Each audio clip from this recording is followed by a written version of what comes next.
desde la naturaleza.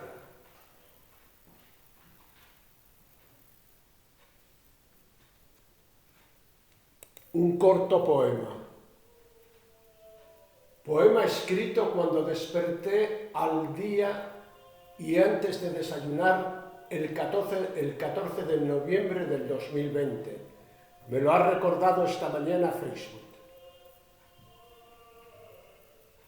Me he levantado con la boca reseca, emitiendo un ronquido entrecortado. Es algo innato en mí, debido a la alergia con la que convivo. El sonido de la radio relajante, ese pensar en el maldito 2020, seres que importan luchando contra un maldito virus. Otros se nos han ido por lógica de años y años existiendo. La espera de esa llamada, de esa nota por mensaje privado, se ha acabado.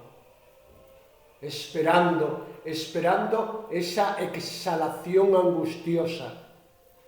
Y comienzan las noticias.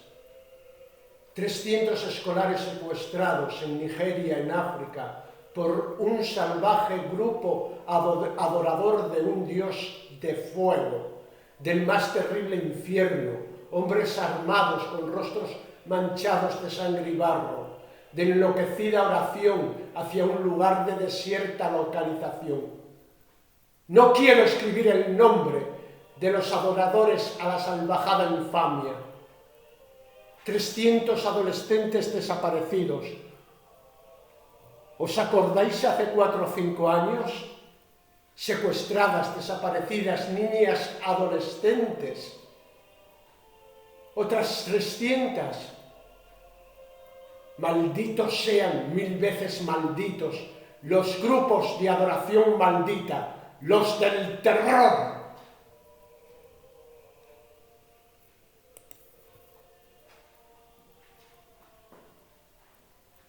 Poemas desde la